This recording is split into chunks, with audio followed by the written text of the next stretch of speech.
exactly how busy or how full it's gonna be, you know.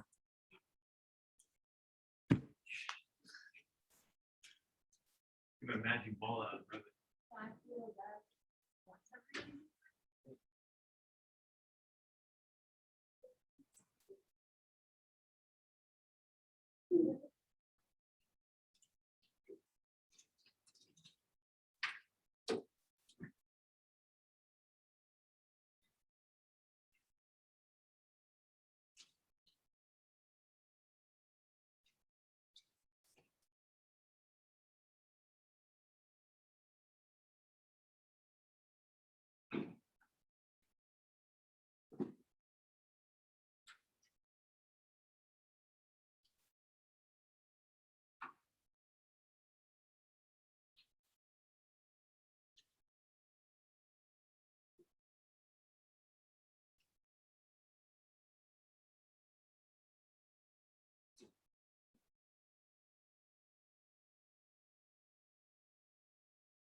Don't worry.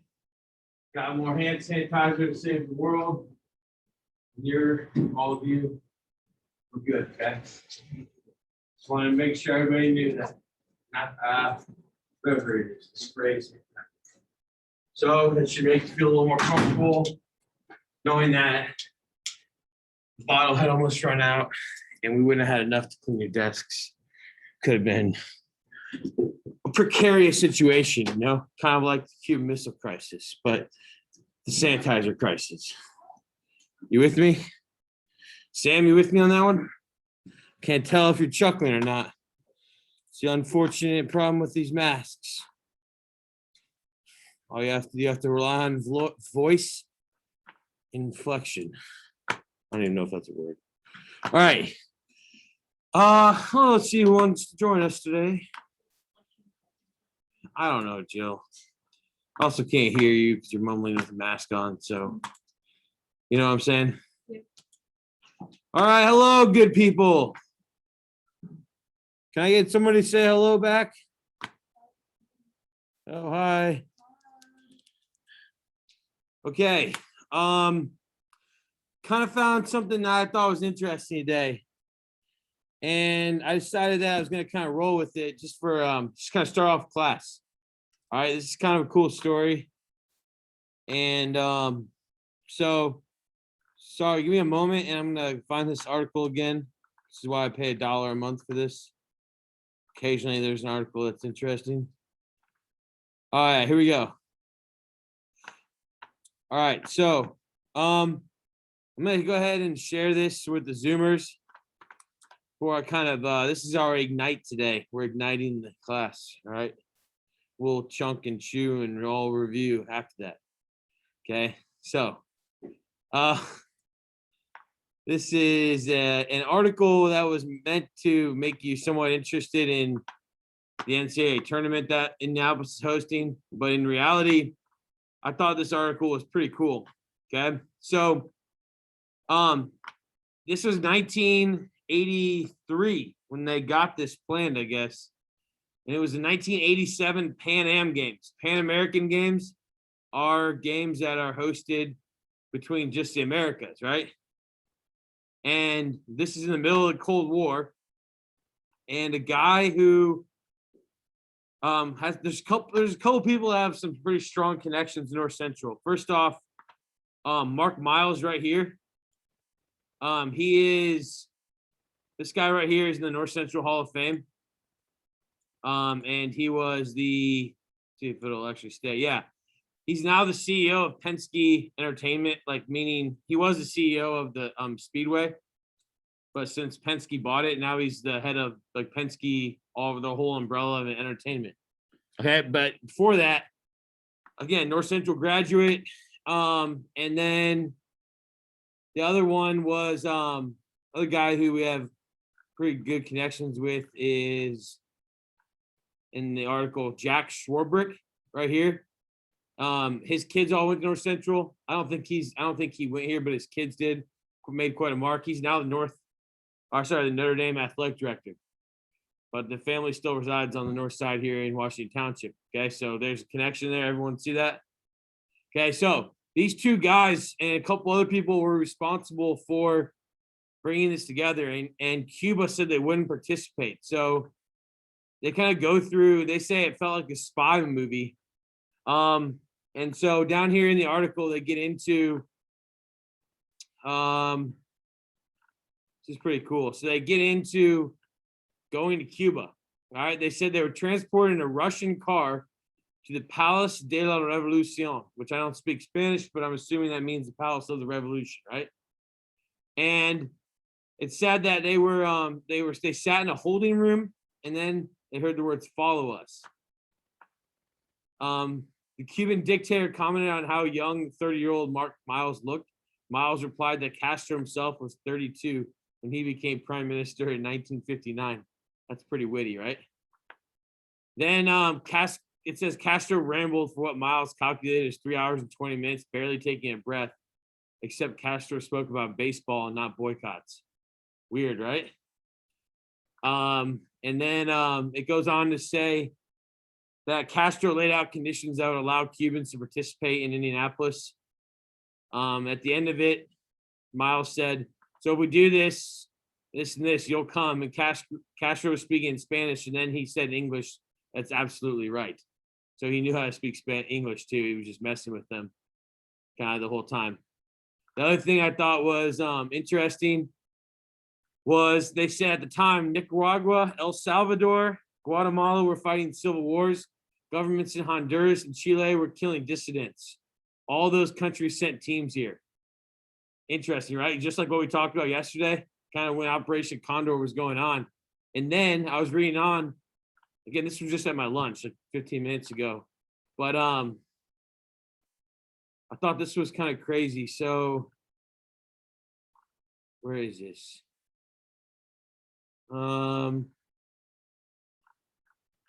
There's one part I wanted to read to you. Well, here's Mark Miles with Fidel. You guys see that on Zoom? Do you guys see that? Yeah, so that's Mark Miles. Obviously looks a lot older. You can go to the Hall of Fame here in Upper Student Center and look at that. But that's him and Fidel Castro actually meeting. Thought that was cool.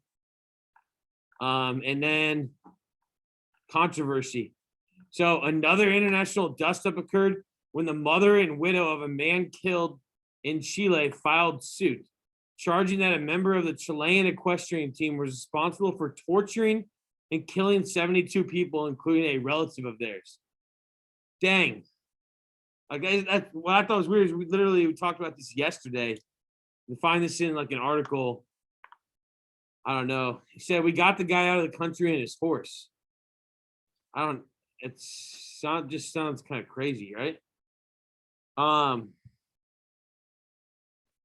Where else? I don't know. I just thought it was kind of cool, the connection that our city, Indianapolis, had to this as well. And then I thought there was irony. We didn't even win the basketball game.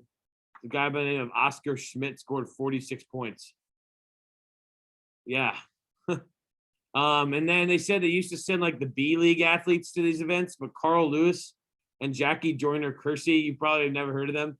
They're two of the most famous track athletes in United States track history, track and field. They came and won medals. And then the other thing I thought was crazy was this little paragraph right here where it said this guy Boehm, whoever, sat with Jose Ramon Fernandez, a brigadier general who commanded Cuban defenses at the Bay of Pigs. Huh. So the guy who exposed the U.S. at the Bay of Pigs was sitting here in Indianapolis watching baseball. Like that is to me weird. Just like I said, kind of a cool connection. He said he looked like the standard German officer, 6'2", square-shouldered and jawed. I don't know what that really means, but kind of crazy. There was like a fake explosion. I don't know. It would have been a weird, interesting time to have been in Indianapolis, right? Yeah. All right. I'm going to move on to what we're actually going to do today. Thanks for your patience and allowing me to talk about something that I just thought was interesting. So, I'll go ahead and go to the page today. Everybody in the room and on Zoom, you probably want to do the same thing. Okay. I don't have it on the fancy page today, but if you could turn your cameras on, that'd be cool. Mad props to Stanley getting in on the action today. Way to go, ma'am. The others that always have their cameras on, we appreciate you as well. The whole class says hi. Say hi, class. That was very loud. Jill. What? Pay attention. Say hi. Hi. Thank you. I know. It's a mess. I can't see her, so yeah, that's weird. Okay. We're going to 318. SA crew work and Cold War continued. So the actual Ignite is a little video here, which is kind of it's a TED talk. It's pretty good though. All right. So we're gonna watch this, and then you're going to have a discussion post as to whether you think Che Guevara was a hero or a villain. All right. Kind of lays out both sides. This is Fidel Castro's right-hand man. And He was a hero to the communists, who again we say we don't like, but I want us to see both sides of the both perspectives here. All right, both sides of it. All right, so without further ado, I'm gonna play this. If the audio is bad at home, just watch it on your own. Okay, just mute me. Cool with that? Don't leave the Zoom. Does everyone understand that? Brooke, you good? Can you get a thumbs up? All right, great. I wonder what sound this is playing through. Do you guys want it through these speakers or those ones? Yeah, I think those are cooler as well. I don't think they'll be able to hear anything, but you know, is what it is, right? That was a joke. Get behind us. Hey, you were the ones who didn't hear anything the other day. All right, gotta do that. Gotta do this. Think. Yep. All right.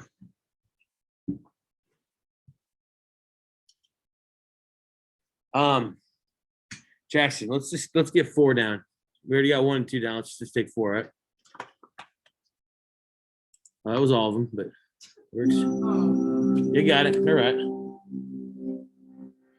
His face is recognized all over the world, the young medical student who became a revolutionary icon. But was Che Guevara a heroic champion of the poor or a ruthless warlord who left a legacy of repression? Order. Hey, where have I seen that guy before? Him. Your Honor, this is Ernesto Che Guevara. In the early 1950s, he left behind a privileged life as a medical student in Argentina to travel through rural Latin America. The poverty and misery he witnessed convinced him that saving lives required more than medicine. So he became a terrorist seeking to violently overthrow the region's governments. What? The region's governments were brutal oligarchies. Colonialism may have formally ended, but elites still controlled all the wealth. American corporations bought up land originally seized from indigenous people and used it for profit and export, even keeping most of it uncultivated, while locals starved. Couldn't they vote to change that? Oh, they tried, Your Honor. In 1953, Che came to Guatemala under the democratically elected government of President Arbenz. Arbenz passed reforms to redistribute some of this uncultivated land back to the people while compensating the landowners. But he was overthrown in a CIA-sponsored coup. The military was protecting against the seizure of private property and communist takeover. They were protecting corporate profits. And Che saw that they would use the fear of communism to overthrow any government that threatened those profits. So he took the lessons of Guatemala with him to Mexico. There he met exiled Cuban revolutionaries and decided to help them liberate their country. You mean help Fidel Castro turn a vibrant Cuba into a dictatorship? Dictatorship was what Cuba had before the revolution. Fulgencio Batista was a tyrant who came to power in a military coup. He turned Havana into a luxury playground for foreigners, while keeping Cubans mired in poverty and killing thousands in police crackdowns. Even President Kennedy called it the worst example of economic colonization, humiliation, and exploitation in the world. Whatever Batista's faults, it can't compare to the totalitarian nightmare Castro would create: forced labor camps, torture of prisoners, no freedom to speak or to leave. But this isn't the trial of Fidel Castro, is it? Che Guevara was instrumental in helping Castro seize power. As a commander in his guerrilla army, he unleashed a reign of terror across the countryside, killing any suspected spies or dissenters. He also helped peasants build health clinics and schools, taught them to read, and even recited poetry to them. His harsh discipline was necessary against a much stronger enemy who didn't hesitate to burn entire villages suspected of aiding the rebels. Let's not forget that the new regime held mass executions and killed hundreds of people without trial as soon as they took power in 1959. The executed were officials and collaborators who had tormented the masses under Batista. The people supported this revolutionary justice. Which people? An angry mob crying for blood does not a democracy make. And that's not even mentioning the forced labor camps, arbitrary arrests, and repression of LGBT people that continued long after the revolution. There's a reason people kept risking their lives to flee, often with nothing but the clothes on their backs. So was that all this Che brought to Cuba? Just another violent dictatorship? Not at all. He oversaw land redistribution, helped establish universal education, and organized volunteer literacy brigades that raised Cuba's literacy rate to 96%, still one of the highest in the world, which allowed the government to control what information everyone received. Guevara's idealistic incompetence as finance minister caused massive drops in productivity when he replaced worker pay raises with moral certificates. He suppressed all press freedom, declaring that newspapers were instruments of the oligarchy, and it was he who urged Castro to host Soviet nuclear weapons, leading to the Cuban Missile Crisis that brought the world to the brink of destruction. He was a leader, not a bureaucrat. That's why he eventually left to spread the revolution abroad, which didn't go well. He failed to rally rebels in the Congo and went to Bolivia even when the Soviets disapproved. The Bolivian government, with the help of the CIA, was able to capture and neutralize this terrorist in 1967, before he could do much damage, while doing plenty of damage themselves in the process. So that was the end of it? Not at all. As Che said, the revolution is immortal. He was publicly mourned in cities all over the world, not by the Cubans who managed to escape, and his story would inspire young activists for generations to come. Ha! A trendy symbol of rebellion for those who never had to live under his regime. Symbols of revolution may become commodified, but the idea of a more just world Che does. remains. Maybe, but I'm not sharing my coffee. Che Guevara was captured and executed by government forces in Bolivia. His remains would not be found for another 30 years. But did he die a hero, or had he already become a villain? And should revolutions be judged by their ideas or their outcomes? These are the questions we face when we put history on trial. This video is All right. I don't know. Jackson, can you get a light back on, please? 3 and 4. I don't know if you enjoyed that as much as I did, but I thought it was kind of thought provoking. I had never heard of the moral pieces of paper instead of paying with money. I think one of the fundamental root problems with communism is a lack of money, right? Like people have lack of motivation to work. Well, there you go. You can work, and instead of getting paid, you get a piece of paper that says "good job." Yikes, Mushi, would you want to do that? No, not really. Okay. For those of you on Zoom, I hope you could hear something or watch it on your own. All right, now we're gonna do now what we are going to do. Oh, shouldn't have pressed that. Is if you click right here, 318 Che Guevara, open it up. So, in 2 or 3 sentences, I want you to explain whether you thought Che was a hero or a villain. And then after you respond, comment on at least 2 of your peers' posts by agreeing or disagreeing and stating why. I put in capital letters, be appropriate and kind in your responses. I don't care if you tell someone you don't agree with them, but don't be mean about it or unkind, okay? All right, let's go ahead and do that now. I want to see what everyone thinks, and we have a little discussion after this. What do you think, Mr. Renshaw? Hero or villain?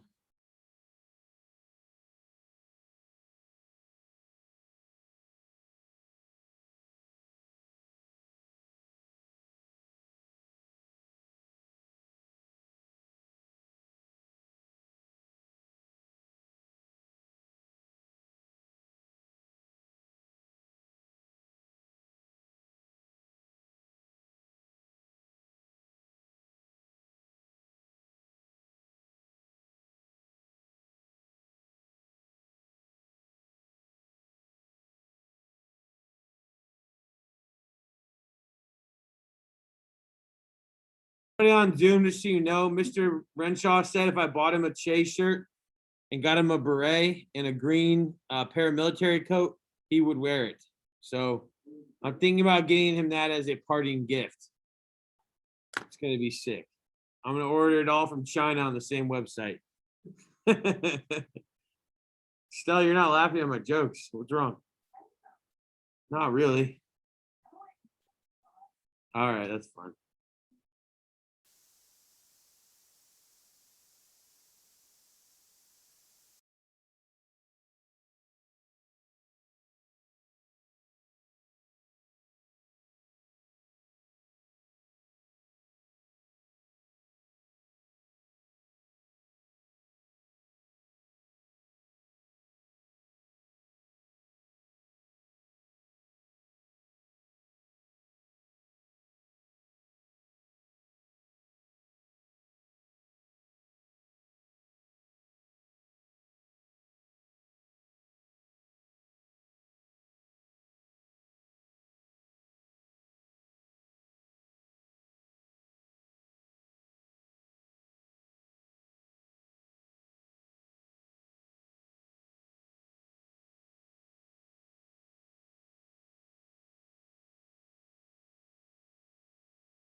Let's go ahead and see what kind of responses we got here. Vincent, we're good. He should be viewed as someone who tried to unite nations but just couldn't do it.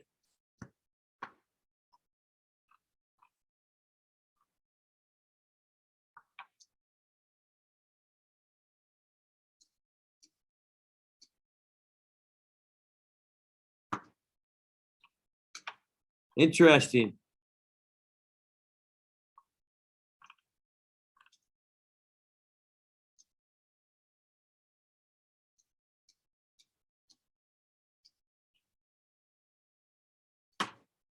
Good. Some of these responses are just fantastic because you're learning how to use evidence to support an argument.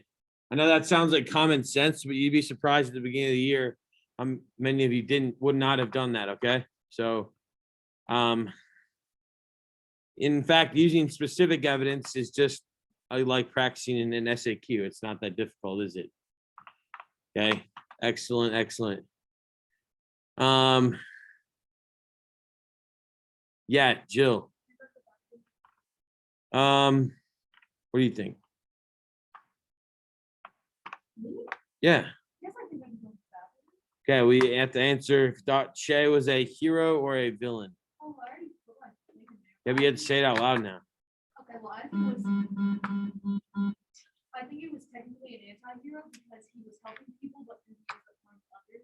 And because of what he did, lots of people are in better off positions, but lots of people are in worse off. So you have to consider not only who helped, but also the therapy left behind. That's good. You can go to the restroom. Good answer. I thought he was asking you. All right. Gonna give you maybe 2 minutes here to finish up, making sure you comment on some of your peers here, and then we'll get going.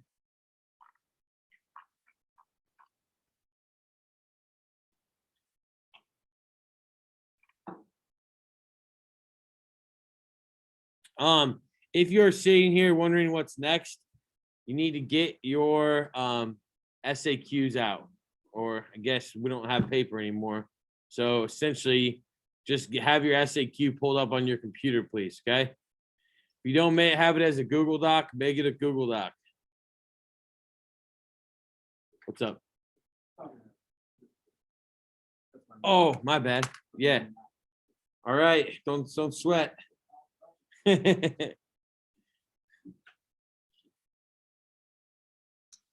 He's going to interview with the boss. Ooh.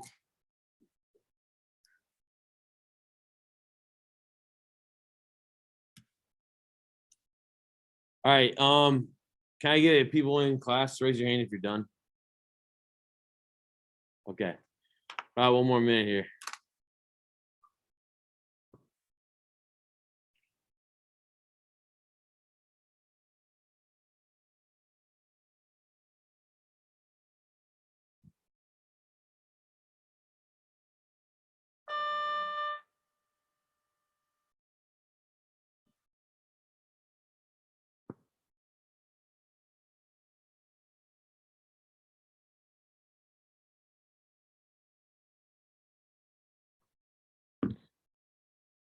All right. I'm gonna go through these later, like I said, and grade them for some participation points. I appreciate everybody's candor here. The bad outweighed the good was kind of the response, and I don't know. I think that's a difficult one in life to kind of comprehend. It's like sometimes the harder you try to do good, the worse it becomes in certain situations, So, anyways, at the end, it was kind of talking about how he has a cult following, and he certainly does have a cult following around the world, which is why you can buy his shirts in New York City or big cities where there's a bunch of t-shirt stands. It's still a popular image for typically younger people who kind of want to go against what the authority says. That makes sense? Yeah. All right. I'm going to go ahead and go back then to our page for the day. And I'm gonna pull up what's called the SAQ peer grading. All right. I'm gonna pull it up. I'm actually gonna have to download this document. I don't think I already have it downloaded. So on this computer at least. All right, so go ahead and download that. And I'm gonna go over the instructions so that everybody is on the same page.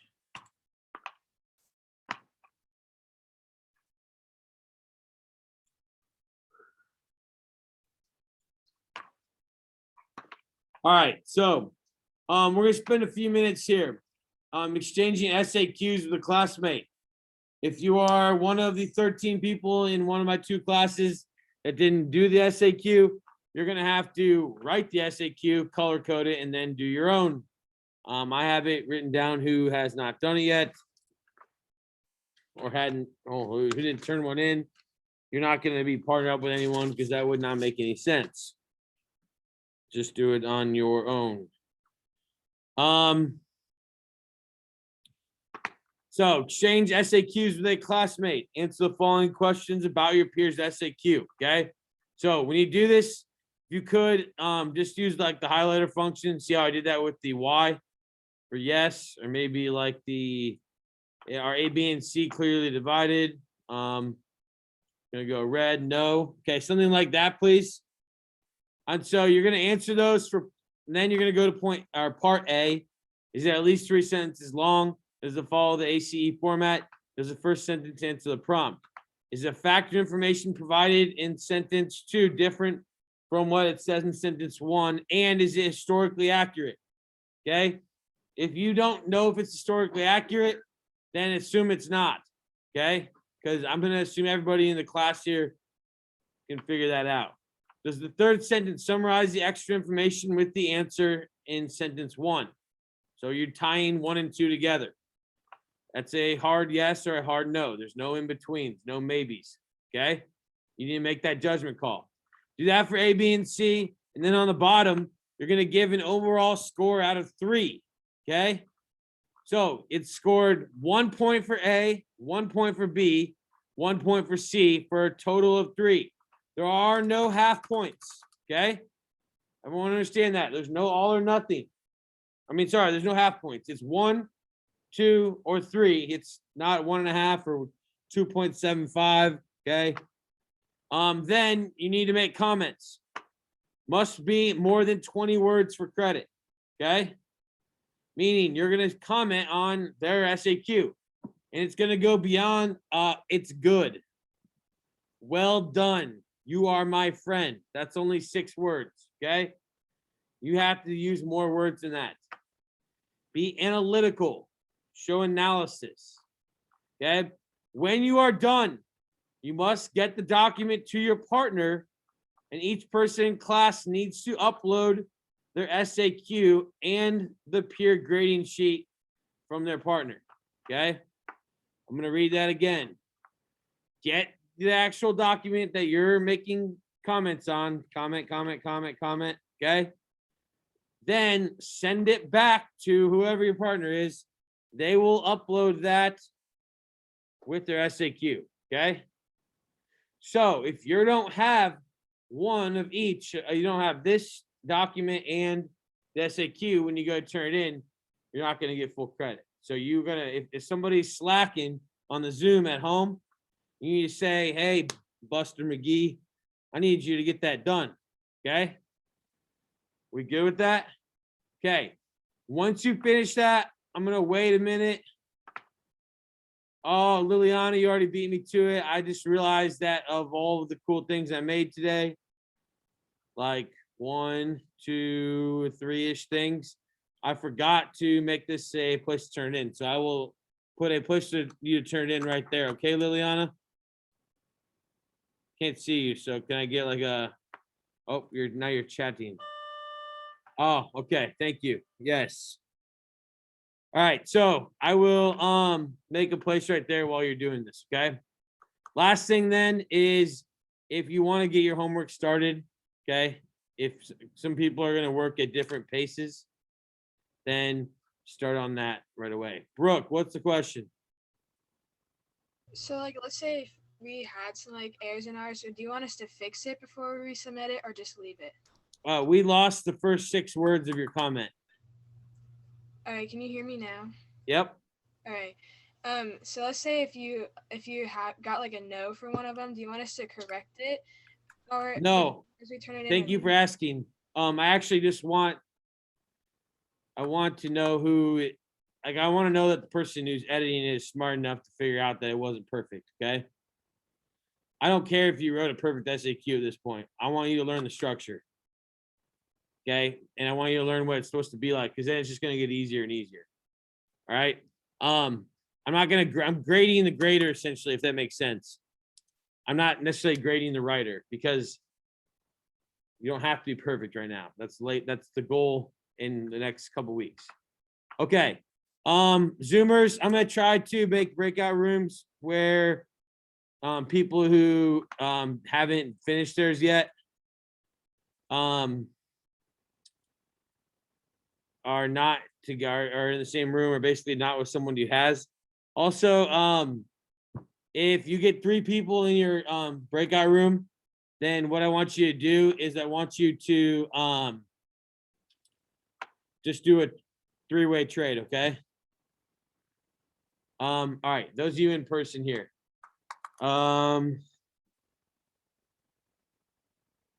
Jill, I don't have one for you.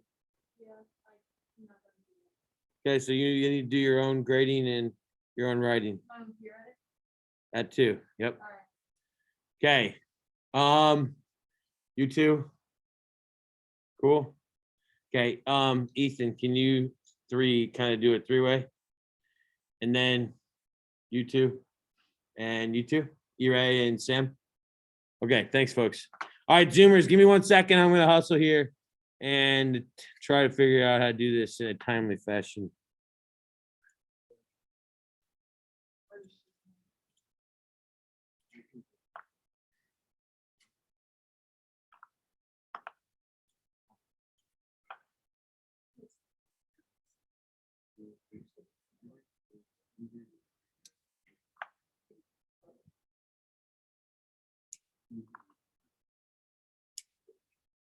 Oh, we lost someone, of course, when we did the breakout room. Shocker.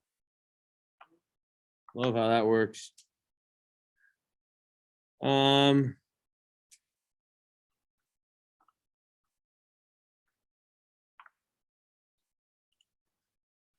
Almost done.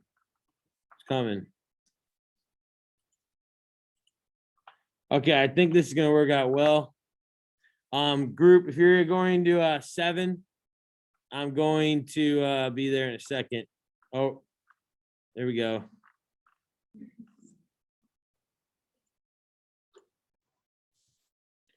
Hey, turn on your microphones. Let me know you're out there.